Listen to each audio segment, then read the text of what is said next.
cannot deal with Blue Surfing Monkey on any level.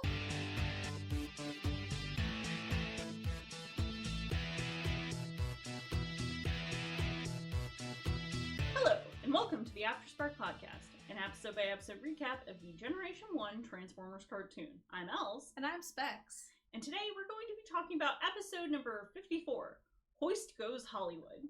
Let's talk about giant robots in movies today, shall we? Are we going to be the paparazzi? Maybe. Well, we're going to offer pointless criticism anyway. Yes, just like real life. We open with Spike, Carly, and Hoist on a leisurely drive in the beautiful Pacific Northwest, somewhere near the Ark. I'm pretty sure we've seen these backgrounds before. Like, I think they're saving some money and they're being thrifty. They really do look like some of these same backgrounds as in that first episode with the chase with Laserbeak. Yeah, basically. Or like the first, what, 5-parter, 3-parter, whatever the fuck. Yeah, I think it was 3. When suddenly a red car goes speeding past. Spike says the guy is going to go to his own funeral if he doesn't drive safely. Well, that gets morbid real fast. Doesn't it? Mm-hmm. And then another car, a blue one this time, goes speeding past them quickly afterwards as well. Oh boy. Hoist loses his roof here. And he definitely had a roof in earlier scenes. Yeah, like there's no like, oh, he pulls his roof back to get a better view. It's just gone in like a shot. Mm-hmm. So the blue car then goes careening off a dead end, landing roof down on top of the red car. Much like a car sandwich, but with no filling. As Carly, Spike, and Hoist follow the cars, they are yelled at by a director for ruining his shot. Unfortunately for our stunt drivers, as they have now been revealed, the whole car sandwich thing was not planned. There is so much wrong with this. It sure is an amazing coinky-dink they landed like that, isn't it? Amazing for their safety, yeah. The cars lose control and their brakes have evidently failed as they careen off yet another cliff. But thankfully, Hoist is here! Carly has faith in Hoist. As she should. Hoist is just a guy you can put so much faith in. Yeah, he's a good boy. You can fit so much faith in that tow truck. So the cars have now come to a precarious halt on a rock ledge below the film crew, and Hoist transforms into robot mode and climbs down to get them, essentially. Mm-hmm. The two stunt guys do seem to be relatively unharmed, as we see them helping each other get out of their vehicles. And Hoist is able to grab them just as the two cars slide down the mountain. Because, while the two guys have been getting out, they've been teetering. Yeah. And it's just been, I bet it was super nerve-wracking for yeah. those characters. So the film director is now super excited about Hoist. Spike spots some real movie actors. I get being excited, but Christ, kid, you're friends with giant robot aliens from outer space, and that seems so much cooler. Spike, you are one of the first teenagers to be on the moon. Right? So our two movie actors are Karen Fishhook and Harold Edsel, who are based off of Carrie Fisher and Harrison Ford. And we did some research on this. The Edsel was actually an older model of Ford that basically crashed and burned. And I have to give the writers credit, that's actually pretty darn funny, because I didn't know what it was until Specs had looked it up, and I was like, actually, that's a really funny joke. Mm-hmm. The director wants Hoist to come work for him. Spike, of course, volunteers instead, with Carly saying, "But you're not a vehicle robot." And Spike responding, "I'll fake it! I'll fake it!" So much enthusiasm there, kids. Hoist does accept the position, and the director hands off some passes to the movie studio to Spike. Elsewhere, at the Decepticon base, Dirge is phoning home. But Megatron's grand scheme for this episode is dashed when Dirge, phoning that he is completely out of energy, then crashes into a swamp, all the while holding some important cargo. What this important cargo is for is never really gone into, or what the hell it actually does. Or is supposed to do, but yeah, it's super important. We wait on the edge of our seats. So Megatron sends Thrust, Ramjet, and Astro Train out to rescue Dirge. The swamp is naturally right next door to the movie studio that Hoist, Carly, and Spike arrive at. The director seems significantly less enthused by Hoist today. And Hoist, much to his frustration, is quickly joined by Trax, Warpath, Sunstreaker, and Powerglide. They are just horning on in here, and how did they even sneak onto a movie set? I mean, Yes. who would stop them? They're giant robots. I mean, how would they stop them, rather? Well, they definitely couldn't stop Powerglide. The guy can literally fly right in, but I mean, what are you going to do to stop a tank? Pretty much. So Spike says, the Autobots have gone movie mad! The kids definitely share a look like, this is not our problem. Not today. Like, geez, you could probably get some interesting socio-political exploration out of this if someone wrote fanfiction about it, but instead we've just got this. The director happily hires all of them for his action picture. Oh, there's so much going wrong with this movie. Cue the Autobots crashing into a lot of things, with much kissing from the human co-stars. I forgot what their first names were, but Fishhook and Edsel. So much kissing. And then poor Hoist having to tow everyone away after their scenes. What an action robot thing. Cleaning up after everyone. It's just like real life for Hoist. Yeah. And then the director finds Dirge still in the swamp and is angry because he did not ask for a plane in his swamp set.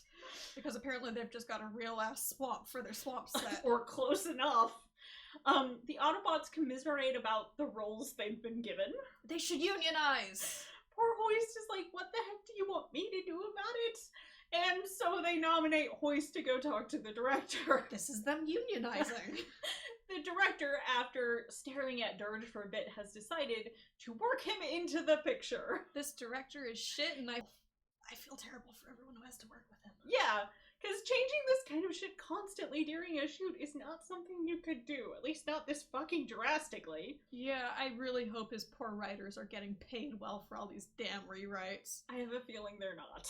God, maybe he's just flying by the seat of his pants and is hoping that the editors will be able to cut something the vibe decent I'm getting together, or that I'm getting from this. Yeah. Or God, maybe he's going to use it for like 5 different mini pictures.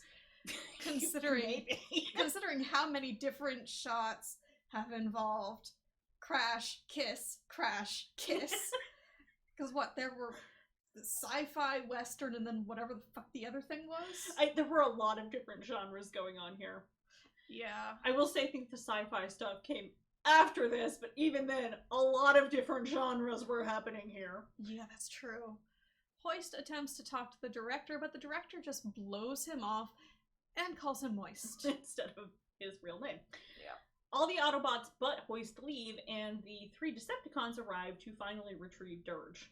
The director has his cameraman film the whole thing, at least until Thrust shoots the camera, and this is one of those big ol' cameras. Then, through the powers of miscoloration, Thrust transforms and flies off twice. Back at the con base, Starscream and Megatron are at it again. Starscream making fun of the fact that Megatron doesn't know what the machine he had Dirge retrieve even does. Megatron says it was locked up in Wheeljack's workshop on Cybertron. Which, look, I think it is a perfectly reasonable assumption if this thing was in Wheeljack's lab that it has the potential to make things go boom. Maybe, but I'm not sure its dip in the swamp is really going to have helped anything. It might just, you know, sparks and fizzle. I mean, at Megatron's behest, Thrust turns the machine on, it wiggles violently, and then begins smoking, so possibly.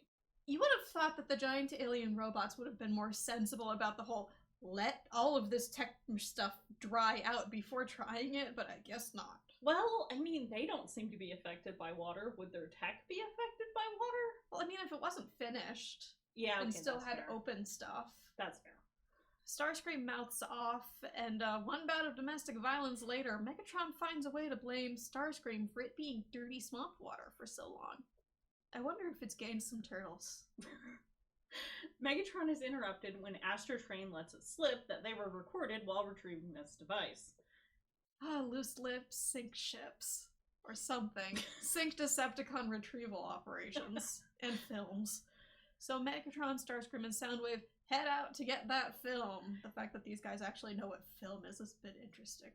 I am more questioning the fact that this is highly flammable film that wasn't in a camera. They literally exploded, but this is cartoon logic, so carry on. That's true. That's true.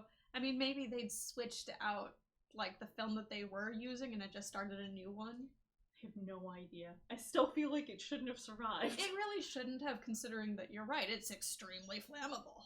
The director is watching said footage with his stars. Not Harrison Ford, the Edsel guy, is much less excited than the director, as he doesn't know how this footage fits in with the movie. But the director has decided to rewrite the film so much, it's now a sci-fi movie. Yay! Not Harrison Ford is unhappy about this, so no yays. The director manages to get the Autobots back on set and gives them costumes this time. AKA funky rubber masks that the Autobots may not be able to see through. But they did get chairs with their names on the back now. I guess the unionizing got them somewhere? Or something. They need a better union boss. They do. They film a scene where they are chasing after Karen Fishhook, walking like zombies. Spike and Carly happen past the editing room, where some poor woman is fruitlessly searching for some missing footage that has been stolen. And I mean, didn't it look like it was a mess in there? I think so, and I'm not really sure if, like, she was tearing everything apart, or if the implication was that, like, Rumble and Frenzy had torn the place apart. Like, I don't know why they just didn't light the entire room on fire. Maybe they're just not familiar with the flammability of the stuff. Possibly. Yeah. But it turns out that these are not the originals in this room, and the day is saved because Carly makes the lady realize that she can just get the film reprinted. Because these are not the master copies. In a hangar on the studio lot, Megatron is looking at the film and asks if they got all of it. Starscream takes the credit for yes, they definitely got all of it. Before Soundwave calls him out for his bullshit, because they missed the negatives. Starscream deflects and suggests leveling the entire studio instead. As I was saying, but also, yes, let's destroy the studio! Explosions always make you happy, Megatron! God, the fact that they're there and they have managed to miss the Autobots and the Autobots have managed to miss them. It's a very big studio lot. And the humans have apparently missed that there's just giant robots hanging around. God. Maybe they think they're with the other ones? I mean, maybe. Now I want to actually see, like, what a contract for this would be like. In another filming location, the Autobots are filming a scene in a fake spaceship. Like, it's only got half of a spaceship, so they can film inside the thing. And then Rumble runs in and swaps the fake explosives under the thing for live explosives before making a hasty exit. Then we get one of my favorite tropes, voice actors having to pretend to be bad actors, as Powerglide and Warpath read some lines in a monotone voice. Mm-hmm. Then the fake explosives are set off, which proceeds to blow up the set. And the Autobots basically go flying a little. And then have to pull themselves out of the wreckage. Yep, I'm very surprised. Well, let's go with surprised, but also glad that none of the, I don't know, Foley and the people that would be, moving stuff around weren't caught in that. Yeah, no kidding. Because, there have to be a bunch of them on this movie. Yeah. Carly and Spike watch the missing footage, I don't know if they went to the theater or where they were, but they managed to watch the footage before getting shot at by Soundwave, who destroys the film. They run down to the vault and grab the negatives. Because, yeah, that door's just completely unlocked. While making their escape, they are cut off by Megatron, who's just standing in a normal building hallway. Maybe he's mass shifted? I mean, maybe it's Maybelline, but who knows? Oh no! Not Megatron, the 8-foot-tall robot! God, there are such weirdly big stairwells in that shot. Oh yeah, everything about that shot is just strange. Mm-hmm. Carly tosses an empty film canister at Megatron as a distraction. I mean, he doesn't know it's empty. And she and Spike run off. And right into Soundwave as they enter another set. And Soundwave, he looks fabulous today, by the way, because for some reason his Decepticon symbol is all lit up and glowing. Coolio. The two escape into a bat clot, entering a jungle set and eventually taking cover in some kind of cave. Well, at least we can take some consolation that they're probably using a hell of a lot of practical effects for this. True. Spike then finds a control box on the ground and hands it off to Carly. Apparently it controls some robot dinosaurs and not the ones we're familiar with. Though Rumble does mistake them for the Dinobots at first. Ooh. Spike and Carly run with the Decepticons in a not very close pursuit.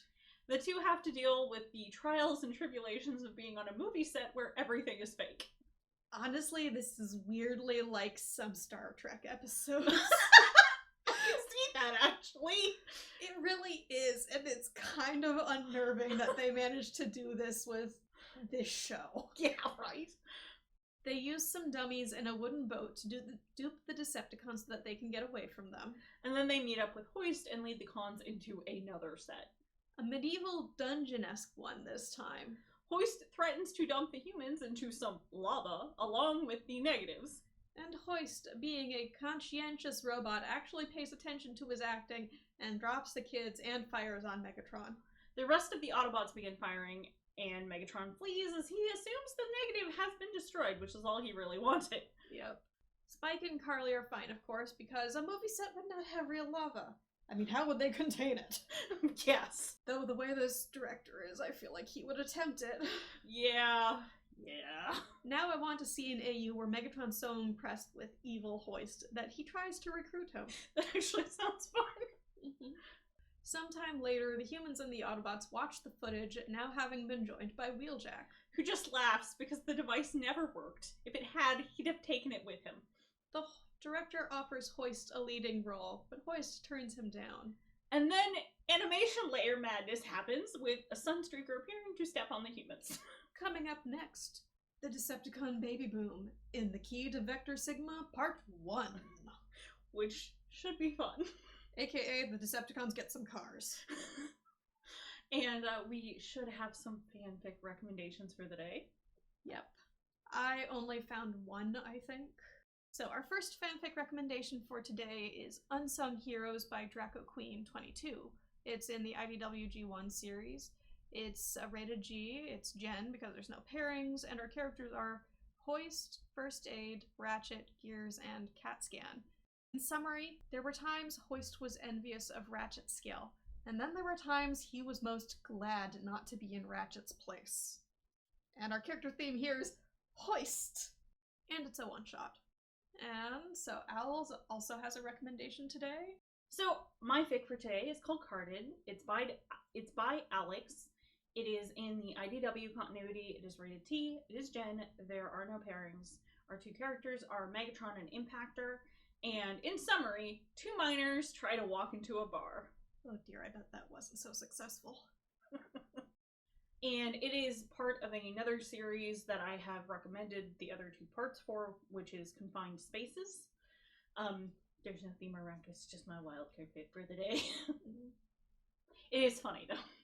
And that just about wraps it up for us today. Remember to check us out on Tumblr or Pillowfort as Afterspark-podcast for any additional information, show notes, or links we may have mentioned. You can also find us on Facebook and Twitter at AftersparkPod, all one word, and various other locations by searching for Afterspark podcasts such as AO3, iTunes, Spotify, and YouTube, just to name a few.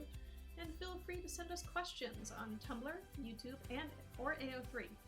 Till next time, I'm Specs. And I'm Alice. Toodles!